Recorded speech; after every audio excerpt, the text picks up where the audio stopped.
Moscow in July smells of hot asphalt, exhaust fumes, and something faintly sweet, either the linden trees along the boulevards or the cheap hand creams drifting from open windows. Victoria Sokolova knew that smell by heart. 28 years she'd lived in this city, and the smell had long since stopped being background noise. It had become part of her, like an old jacket you never throw out because you've grown accustomed to it. Right now she was stuck in traffic on the Garden Ring. Rush hour, Friday, the sun hanging precisely above the rooftops at an angle specifically engineered to shine directly into her face. Her ancient Honda Civic, nicknamed Grishka for reasons she couldn't entirely explain anymore, wheezed faintly every time she touched the brake pedal. The air conditioning had died 2 summers ago, and she'd never gotten around to fixing it, which was the kind of practical failure that felt symbolic only when the temperature climbed above 30. She checked the time on her phone. 6:47 p.m. She had exactly 13 minutes to get across the city, park, change out of her work clothes in the car, and walk into her best friend Anya's birthday dinner looking like someone who had not spent the last 9 hours copy-editing pharmaceutical instruction manuals. This was, objectively, not going to happen. Victoria exhaled slowly, pressed her forehead against the steering wheel for exactly 3 seconds, which was her personal limit for self-pity. And then sat up straight. She reached across to the passenger seat and rummaged through her bag, a battered canvas tote with a broken zipper that she kept closed with a safety pin. She pulled out a small round mirror, propped it against the dashboard, and studied her face with the calm, analytical expression she usually reserved for manuscripts with missing commas. She looked tired. Not devastatingly so, just the ordinary, functional tired of a person who'd been awake since 6 and hadn't eaten anything since noon except half a granola bar and 2 cups of bad office coffee. Her hair, dark and nearly shoulder length, had given up its morning shape around 3 p.m. Her blouse, white linen, which had seemed elegant this morning, had acquired the soft, defeated look of a garment that had been worn by a human being through an entire working day in July. She couldn't change the blouse. She couldn't change the hair, not without a mirror larger than a coin and approximately 40 minutes she didn't have. But she could do something about the face. She dug back into the bag and found her lipstick. It was a very specific shade of red. Not orange red, not blue red, a true, classical red, the kind that artists from the 40s had used to define what a woman's mouth could mean. She'd bought it on impulse 3 months ago, used it twice, and kept it in her bag the way some people keep a lucky coin. Not for every day. For moments when you needed the outside of yourself to say something different from what the inside felt. The traffic light ahead turned red. Grishka stopped with a small indignant shudder. Victoria uncapped the lipstick, leaned toward the little mirror, and began applying it with the careful attention she might have given to writing a difficult sentence. Upper lip first, following the brow precisely. Then the lower, a single smooth stroke. She pressed her lips together, checked the result, dabbed the corner of her mouth with her ring finger. There. Better. Not fixed, nothing was fixed, but better. The face in the mirror looked like someone who had opinions. She was replacing the cap when she became aware of the car next to her. It had arrived silently, the way expensive things often do, sliding into the adjacent lane without any of the aggressive jockeying that characterized most Moscow traffic. She registered it only peripherally at first, a low shape, very dark, some shade of green so deep it was almost black. Then the scale of it resolved itself in her peripheral vision and she turned to look properly. It was a Lamborghini Huracan. Victoria was not, by any particular personal interest, a car person. She could not have told you the horsepower or the 0 to 60 time or any of the other measurements by which such things were apparently evaluated. But she knew what this was, the way any person who has lived in Moscow long enough knows what a Lamborghini looks like, the same way you learn to recognize expensive watches or a particular kind of suit. Not admiration, exactly. More like the neutral recognition of a category. The window of the Lamborghini was down. And the man inside it was looking at her. She would describe him later to Anya, much later, after 2 glasses of wine and after Anya had said tell me everything in the precise tone that meant she would accept nothing less, as the kind of person who looks like they were designed to be looked at without ever having tried to achieve this effect. Which was, she admitted, a complicated and possibly unfair thing to say about someone she'd seen for approximately 4 seconds through a car window. But it was accurate. He appeared to be in his middle 30s, though there was something about his face that made age feel slightly irrelevant: sharp features, dark eyes, the kind of jaw that sculptors apparently dream about. He was wearing a white shirt with the collar open, sleeves rolled to the elbows, and he had the forearm of someone who either worked with their hands or worked very hard at a gym, and something about the shirt and the car suggested it was the gym. He was not smiling. He was simply looking at her with an expression of total, undisguised attention. Not the leering look she'd learned to manage since age 15. Something different. Something that felt almost like recognition, though that made no sense because she had never seen this person in her life. Victoria Sokolova was not easily rattled. She had, in the course of her career, delivered copy corrections to authors who believed themselves to be geniuses. She had argued with project managers. She had navigated 2 difficult breakups and 1 truly terrible apartment search. She was a practical, grounded person who did not believe in portents or fate or the idea that some moments are qualitatively different from others. She held his gaze for 1 second, then 2, then looked deliberately back at the traffic light. Still red. In her peripheral vision, the man had not looked away. She became acutely aware that she was still holding the lipstick.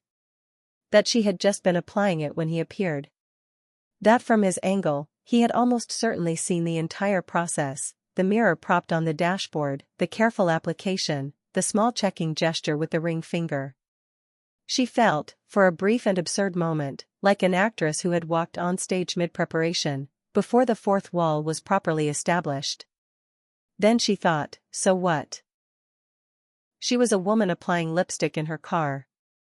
This was a thing women did. It required no explanation or apology. She had been doing it entirely for herself, for Anya's birthday dinner, for the mirror image that looked like someone with opinions, and the fact that a stranger in a very expensive car had witnessed it changed nothing about that. She turned and met his eyes again, this time directly and deliberately. He said something. She couldn't hear it through the glass and the traffic noise, but she could read the shape of it: 2 syllables, something that ended with the slight upward movement of a question. She raised an eyebrow. He gestured toward her, a small, open-handed movement that could have meant many things. His expression hadn't changed, still that quality of focused attention, stripped of anything coy or performed. Then he said the 2 syllables again, more clearly this time, exaggerating slightly for lip-reading purposes, and this time she caught it. Red suits you. The light turned green. Grishka lurched forward. The Lamborghini, with the effortlessness of something that generated 500 horsepower and considered traffic a mild inconvenience, disappeared into the stream of cars ahead as though it had never been there at all. Victoria drove the next 3 blocks on pure muscle memory, her hand steering automatically while some other part of her brain processed what had just happened. Then she laughed, a short, surprised sound, entirely to herself, the kind of laugh that acknowledges the world is occasionally strange. Red suits you. She pressed her lips together, feeling the lipstick there, solid and present. Yes, she thought. It does. The restaurant was called Beryoza, which meant birch tree, because Moscow restaurants in the 2020s had collectively decided that nature-themed names evoked the feeling of authenticity that the interiors, exposed concrete, Edison bulbs, a wall of living moss, were simultaneously undermining. Victoria was fond of it anyway. The food was good, the noise level allowed for actual conversation, and Anya had been coming here for years, which meant the staff knew her by name and brought the good bread without being asked. Anya herself was already seated when Victoria arrived, 8 minutes late, her lipstick flawless and her expression the specific combination of mock disapproval and genuine affection that had characterized their friendship since university. "You're late," Anya said. "The traffic on the Garden Ring." Was terrible, I know, it's always terrible. Sit down, I've already ordered wine. Anya studied her as she settled into the chair across the table. You look different. Did something happen? I applied lipstick in traffic. You always apply lipstick in traffic. A man in a Lamborghini told me it suited me. Anya set down her menu. Go on. Victoria told the story. The traffic light, the green car, the 2 syllables, the light turning green. She told it plainly, without embellishment, which was her habit with stories she found genuinely interesting. The interesting ones didn't need decorating. Anya listened with the focused expression she wore when processing information she considered significant. She was 2 years older than Victoria, worked in architecture, had the logical, organized mind of someone who spent her days resolving spatial problems. She was also, secretly, the most romantic person Victoria knew, though Anya would have objected strenuously to this characterization. A Lamborghini Huracan, Anya said. Dark green. Almost black. In Moscow, on a Friday, on the Garden Ring. Yes. And he said it suited you. He did. Anya picked up her menu again, but Victoria could see she wasn't reading it. Okay, she said. And the light turned green and he drove away. That's the whole story? That's the whole story. Anya considered this. It's a very good opening, she said finally. It's not an opening. It's a complete anecdote. A man made a pleasant observation. I drove to your birthday dinner. That's it. Sure, said Anya. The wine arrived. They ordered food. The evening proceeded in the way of good birthdays, easily, warmly, punctuated by laughter and old references and the particular comfort of being known by someone who has known you long enough to remember who you were before you became who you are. Victoria ate well, drank moderately, and listened to Anya talk about a commission that was driving her magnificent mind to the edge of its considerable endurance. She talked about her own work. The pharmaceutical manual that had eaten the week, the author who could not be convinced that the word utilize was not more professional than use. She did not think about the man in the green car. Or rather, she did not think about him deliberately. He appeared at the edges of other thoughts the way a detail in a book sometimes resurfaces hours after you've put the book down, not as something you were pursuing but as something that had lodged itself without permission. Red suits you. At 10 o'clock, they were on their second bottle and the restaurant had filled around them into its Friday night fullness. Victoria was telling a story about a particularly deranged comma dispute when Anya's eyes, over her shoulder, sharpened into an expression Victoria had learned to recognize. Don't turn around, Anya said. Victoria turned around. The man from the Lamborghini was standing at the entrance. He was taller than she'd expected. Standing, he had the particular physical presence of someone accustomed to being the tallest person in most rooms, not imposing exactly, just proportioned for space in a way that made rooms seem slightly smaller. He was with 2 other men, both in suits, both carrying the unmistakable air of people who work for someone rather than alongside them. He was still in the white shirt. The maitre d' was speaking to him. Victoria had enough time to observe, in the 4 seconds before he turned and their eyes met again, that he moved through the restaurant's entrance with the unhurried confidence of someone who expects to be accommodated. Not arrogance, she'd seen arrogance, and it had a different quality, a performative sharpness. This was quieter. The confidence of someone who'd been decisive long enough that decision-making had become involuntary. Then he turned.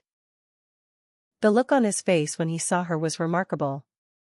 Not surprise, or rather, something that passed through surprise very quickly and arrived somewhere else. Something that looked like, of all things, satisfaction, as though a hypothesis he'd been holding had just been confirmed. He said something to the men with him. They nodded and proceeded to the table. He walked toward her. I owe you an apology, he said, stopping beside her table. His voice was lower than she'd imagined from the lip-reading, measured, with the very slight over-precision of someone who had trained themselves out of a regional accent. I stared at you on the ring road. That was rude. It was unexpected, Victoria said, which was more accurate than calling it rude, and she preferred accuracy. I'm Mikhail, he said, and extended his hand. She took it. Victoria. Anya, across the table, had achieved a state of almost supernatural stillness. I won't interrupt your evening, Mikhail said. But I find myself wanting to ask you something. Ask. He looked at her for a moment. The same quality of attention as on the ring road, complete, unperformative, slightly unsettling in the way that any genuine focus is unsettling when you're not accustomed to receiving it. Would you have coffee with me? Not tonight, I have a dinner I'm already an hour late to. But at some point. Victoria considered this with the same calm she might have brought to a tricky editorial decision. The man was direct, which she respected. He was not making it strange or heavy, he was simply asking a clear question. He had apologized first, which she also respected. He had a face that she would apparently continue thinking about unless she resolved the matter one way or the other. Yes, she said. He produced a card from his shirt pocket. She noticed he didn't reach for his phone, which was unusual, and set it on the table beside her glass. When you'd like, he said. He looked at Anya briefly. Happy birthday, he said, and walked away. Anya waited approximately 1 second after he was out of earshot. Victoria. Don't. Do you know who that is? Victoria picked up the card. White, minimal, just a name and a number. Mikhail Voronov. He told me. Mikhail. Mikhail Voronov, Anya said, with the emphasis of someone who expects the surname to explain everything. As in Voronov Capital. As in the Voronov Foundation, they funded our entire Vladivostok cultural complex. As in. She paused, visibly selecting from an apparent abundance of as-ins. He's been on the Forbes list since he was 32. He's 36 now. Victoria looked at the card again. Turned it over. Nothing on the back. He apologized, she said. Anya stopped. What? He apologized for staring. On the ring road. He said it was rude and apologized. Anya sat back in her chair and looked at her with an expression of complex wonder. A billionaire apologized to you for staring at you through a car window. Yes. And you said yes to coffee. Yes. Victoria Sokolova, Anya said slowly, as though tasting the name, your life is about to get very interesting. It's coffee, Victoria said. Coffee is not interesting. But she kept the card. She didn't call for 5 days. This was not strategy. Victoria Sokolova did not play games with communication. She found the pretense of unavailability both childish and exhausting, and she'd said as much to Anya at least twice over the years when Anya had suggested that waiting a bit was somehow advantageous. If Victoria wanted to do something, she did it promptly. If she didn't want to, she didn't do it at all. The reason she didn't call for 5 days was more specific. She kept starting to and stopping, and examining the impulse with the same analytical attention she gave to everything, and finding that underneath the straightforward action of calling a man to have coffee there was something more complicated that she hadn't yet resolved. It wasn't the Forbes list. She was genuinely indifferent to that. She had met important people in her work, had edited books by people whose names appeared in newspapers, and had found that importance correlated very weakly with qualities she actually valued in human beings. What stopped her wasn't intimidation. It was the look on his face. Both times. The first time on the ring road, through the car window, that quality of attention, stripped of the usual apparatus of flirtation. No smile, no performance. Just looking. The second time, when he'd walked into the restaurant and seen her, that swift passage through surprise into something that looked like of course. Victoria had been in 2 serious relationships. She had been looked at, wanted, cared for, argued with, disappointed and disappointing. She was not naive about men or about herself.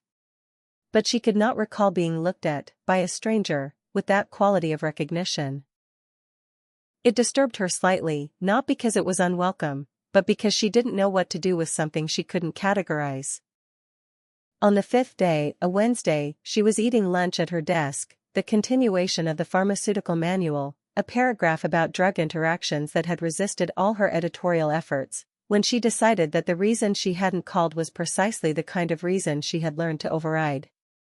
She was hesitating because she sensed something could matter. And mattering meant risk. She picked up her phone and wrote a text, because she preferred text to calling for initial communications. It gave both parties time to think. This is Victoria. Coffee, if the offer stands. The reply came in 40 seconds. It stands. Thursday, 6 p.m.? There's a place near Patriarch's Ponds, Severnaya. She knew Severnaya. Small, quiet, good coffee, no background music. The kind of place chosen by someone who wanted to be able to hear what the other person was saying. Thursday works, she wrote. She put the phone down, looked at the sentence about drug interactions, and found, slightly to her surprise, that she could now see immediately how to fix it. She arrived 3 minutes early and he was already there. He was at a corner table with his back to the wall. She registered this automatically, the positioning of someone accustomed to keeping rooms in view. He was reading something on his phone, but he looked up when she came through the door, and he stood, which was the kind of thing she hadn't expected and which registered somewhere. You're early, he said. So are you. I'm always early. He said it without apology. It's a bad habit that I've reframed as a virtue. She sat down. The waiter appeared and they ordered filter coffee for both, which produced a faint expression of approval on the waiter's face that suggested most people ordered the elaborate milk-based things. I want to ask you something, Victoria said, before we do the normal conversation.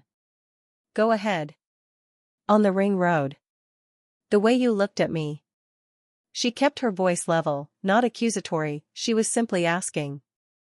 What was that? He didn't deflect. He considered the question the way she'd hoped someone honest would. I'd had a very long day, he said. I'd come from a meeting where everyone in the room said what they thought I wanted to hear, which is a specific kind of exhausting. I was sitting in traffic thinking about how to find something real to look at. He paused. And then you were there. Applying lipstick like the traffic didn't exist. Like you were completely inside your own moment and the rest of it didn't matter. Victoria absorbed this. And that was interesting to you. It was more than interesting. It was, he looked for the word. Clarifying. Clarifying. I'd been in rooms full of performance all day. You were just being a person. Doing something small and real. It reminded me what things are supposed to look like. The coffee arrived. She wrapped her hands around the cup and thought about his answer. It was a very specific and honest answer. It matched what she'd observed, the absence of performance on his face. She found she believed it. That's a reasonable explanation, she said. Something in his face shifted, not quite a smile, but an adjacent movement. You were expecting something worse? I was prepared for something worse. What would worse have been? She looked at him. The speech about the lipstick being an invitation. Or the one about a woman applying makeup in public being an advertisement. Those would have been terrible, he said, and now it was a real smile, brief and precise. I'm not interested in framing people as advertisements. What are you interested in? He picked up his coffee. Lately? Mostly this. He gestured between them. A small gesture, encompassing the table, the conversation, the whole modest fact of two people sitting across from each other. Something without a presentation deck. They stayed for 2.5 hours. She had not planned for 2.5 hours. She had constructed, in her mental model of the evening, approximately 90 minutes, long enough to satisfy curiosity, short enough to exit gracefully if necessary. But 90 minutes passed and neither of them reached for a coat or signaled in any way that the evening ought to be wrapping up, and so it continued. He asked about her work with the direct interest of someone who actually wanted to know. Not the polite interest. She knew what polite interest looked like: the nodding, the half-attention, the waiting to talk about something else. This was different. He asked specific questions. When she described the pharmaceutical manual, he laughed, not at her expense, but at the shared absurdity of specialized language, and said that he'd once had to read 40 pages of due diligence documents describing a company whose entire business model he understood in the first paragraph. The rest was just the sentence trying to convince itself it was worth reading, he said. She told him about the comma dispute. He told her about a negotiation where both parties had been so committed to not being the one to leave the room that they'd sat in silence for 20 minutes. Who left first? She asked. Neither of us, in the end. The building manager came in to say they needed the conference room for another meeting. And did that resolve things? It broke the tension enough that we could actually talk. Sometimes situations need an absurd interruption. He looked at her.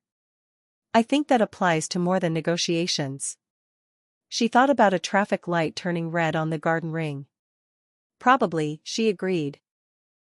She learned things about him in the way you learn things about a careful person, not from direct statements but from the shape of what they talk about and how they talk about it.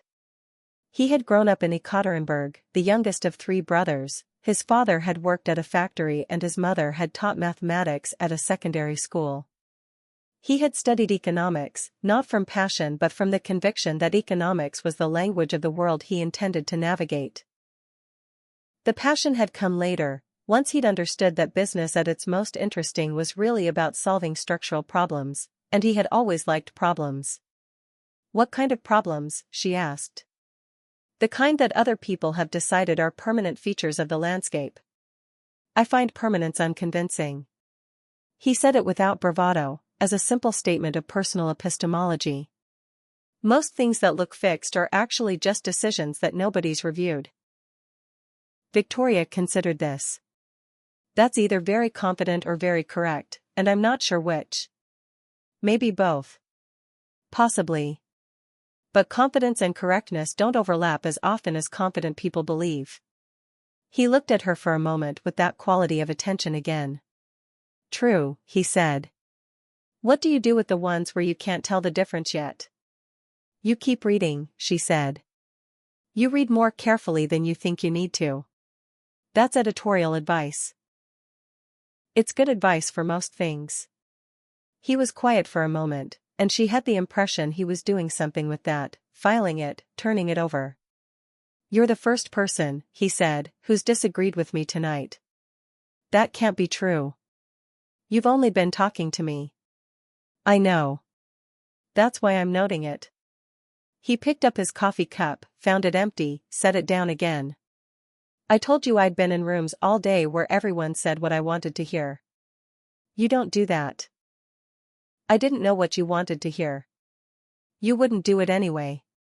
She thought about whether this was true and decided it mostly was. Probably not, she said. I edit text for a living. My job is to find the gap between what something says and what it means. I can't turn that off. Don't turn it off, he said. There was something in his voice that had changed slightly, quieter, more direct. I'm asking you not to turn it off. The evening was warm. Through the window of the coffee shop, the light on the street had turned to the particular amber of a Moscow summer evening, long and unhurried, the kind of light that makes cities look like they might be kind. Victoria looked at him across the small table and thought, with the clarity she sometimes accessed when she stopped trying to be careful, that Anya had been right. This was an opening. Not an ending. Not a tidy anecdote. An opening. He walked with her to the metro. Moscow in the evening had a different character from Moscow in the day, softer, the aggression of traffic hours dissolved, people moving more slowly, pausing on bridges and embankments to look at the water. She and Mikhail walked at the same pace, which she noticed because it was unusual. Most people walked either faster or slower than she did, and the adjustment was always slightly visible. Can I ask you something? She said. You already asked me the harder question at the beginning. This can't be worse. Why coffee? When you walked into the restaurant, you had a dinner to get to. You could have left it. He was quiet for a moment. They passed a woman walking a very small dog who seemed deeply displeased with the evening's arrangement. On the ring road, he said, when you looked up from the mirror and met my eyes, you didn't look away first. I know. Most people do. They look away, and then I look away, and the moment resolves into nothing. But you held it. And then you looked away deliberately, not embarrassed, just, done. Like you'd made a decision. He looked ahead. I thought about that for the rest of the drive. The decision in your face. And in the restaurant? When I walked in and saw you, I thought, there's the woman who makes decisions. He glanced at her sideways. I wanted to know what the decisions were about. Victoria thought about the lipstick. The 3 seconds of forehead on steering wheel, the limit for self-pity. The choice of a specific red for a specific reason. They're usually about ordinary things, she said. So far, the ordinary things seem interesting. They had reached the metro entrance. They stopped. The city moved around them, its Friday evening version, loud and warm and indifferent to small moments. Thursday was good, he said. Thursday was good, she agreed. I'd like a second Thursday.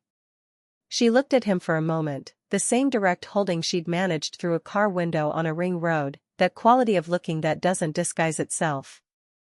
Call me, she said. This time actually call. I want to hear how you ask.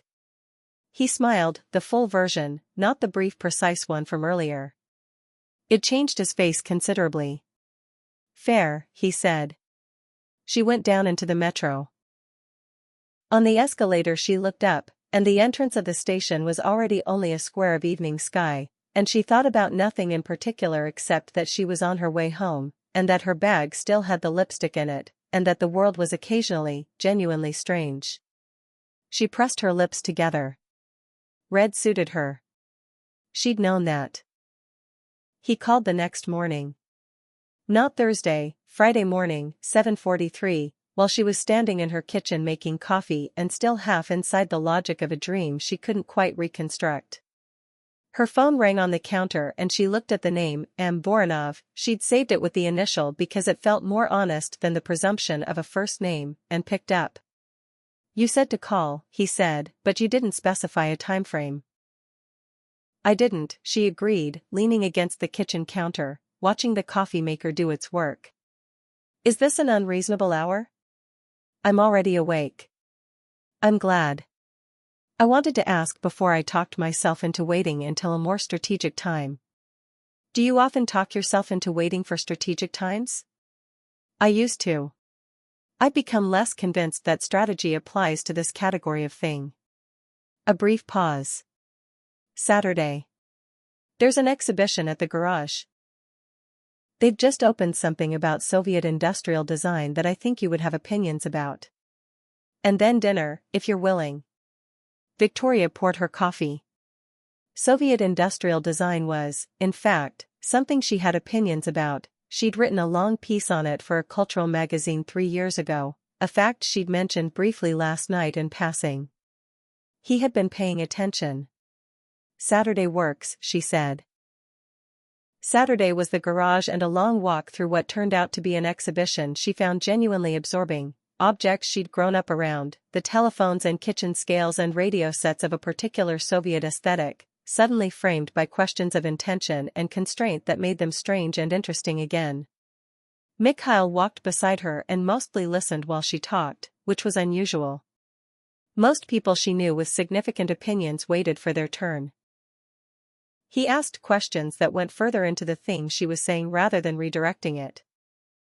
You're not going to tell me what you think, she said, in front of a display of Russian typewriters, each one slightly different from the last, a whole taxonomy of mechanical thinking. I think what you think is more interesting right now, he said. You know more about this than I do. I'm learning. You could learn faster if you contributed. I could. He looked at the typewriters. All right. I think these were made by people who cared about the problem. The form is awkward but it's honest, it doesn't pretend to be anything other than what it is. I think we've built an aesthetic culture that confuses polish for quality, and these are a useful reminder that they're not the same thing. Victoria looked at the typewriters and then at him. That's a better observation than I expected, she said. You expected me to have bad taste. I expected you to have the taste of someone who'd been wealthy for a long time. That's almost the same as bad taste. Almost. She paused. Your taste in coffee shops is fine, for what it's worth. Severnaya was chosen specifically. I know. That was visible. He looked at her. Is it strange, he asked, that I find it satisfying when you notice things? Probably, she said. But I notice things for a living, so it's not a coincidence. They had dinner at a place she'd never been. Not expensive in a performed way, the way some restaurants use expense as a personality, but the food was careful and the room was quiet and he ordered without looking at the prices and without making a production of not looking at the prices, which was its own kind of grace. Over dinner he told her something he hadn't told her on Thursday, that he'd been through 2 years of what he called, with the flat honesty she was beginning to recognize as his default register, a contraction. He'd built the company quickly and then realized he'd optimized for scale at the expense of something else, something he couldn't fully name, and the realization had arrived as a period of deep tiredness that he'd spent a long time not acknowledging. What did you do with it? She asked. Eventually I took 3 months and went somewhere with poor internet access and read things I'd been putting off reading. Books. Long ones. And did that help? It helped me find the name for what I'd been missing. He turned his coffee cup on the saucer, a small repetitive gesture. I missed thinking about things that didn't resolve. Business problems resolve, you either solve them or they become a different problem. But the other kind, the kind of problem that's really a question, those stay open, and I'd spent 5 years not having time for them. What kind of questions? He looked at her steadily. The kind that are too large and too important to say out loud in a restaurant. That's a good answer. It's also true. She thought about her own version of that. The years after university when she'd chosen copy editing not because she'd wanted to be a copy editor but because she'd wanted to be close to language, and close to language had eventually become the work itself, and somewhere along the way the original hunger had become the daily practice and she wasn't sure she'd noticed the transition happening. I understand the contraction, she said. I thought you might. Not in the same scale. Scale is irrelevant. The shape of it is the same. She looked at him. You think about shape a lot. It's the only thing that matters, in the end. The size changes. The shape is what you are. Outside, walking again, they both seemed to default to walking, she'd noticed. When the talking got to something that needed space, she asked the question she'd been holding. What do you want from this? She said. Not aggressively. Plainly. The way she asked plain questions. He stopped walking and faced her. I want to know you, he said. Properly. I want to have the kind of conversations that don't end because there's somewhere else to be. I want to find out what you think about the things that are too large to say in restaurants. He paused. I know that's not a small thing to say to someone you've had coffee with once and dinner once. It's not small, she agreed. Is it too much? Victoria stood in the amber light of a Moscow summer evening, on a street she'd walked 100 times, and thought about the traffic light on the garden ring. The red. The face in the small mirror. The decision to hold someone's gaze for 2 extra seconds. No, she said. It's not too much. She looked at him. But I'm going to need you to be patient. I think carefully about things. I don't do quickly. I know, he said. That was obvious from the traffic light. She laughed, the same surprised sound as before, entirely to herself, except that this time she was looking at him when it happened and he was looking at her. Okay, she said. Okay, he said. They stood there for a moment in the ordinary miracle of a city evening, two people who had been strangers on a ring road a week ago, finding the shape of something that hadn't existed yet, building it out of careful words and a quality of attention and one very specific shade of red. It was December and Moscow was gray and cold in the way Moscow is cold in December, which is to say, completely. Victoria was sitting at her kitchen table with a manuscript and a cup of tea, the radiator warm against her back, the window white with early evening darkness. Her phone lit up with a text. Running 12 minutes late. Traffic on the ring road. She smiled. Red light? She wrote back. A pause. Then, several. AM being patient. She looked at the text for a moment, then at the manuscript, then at her bag on the counter where the lipstick lived in the front pocket, specific and red and permanent. She typed, "Take your time. I'll be here." Outside, the city moved through its winter version, loud, gray, smelling of cold stone and somewhere distant, wood smoke. Inside, the tea was warm and the manuscript was solvable and someone was in traffic thinking about her. She uncapped a pen and found the place in the text where she'd stopped, the sentence that had been resisting her. She read it once, read it twice, read it 3 times, and then she saw exactly what it needed. She wrote the correction in the margin, small and precise and right. Red suits you. Yes, she thought, for the 100th time and with no less satisfaction than the first. It does. And,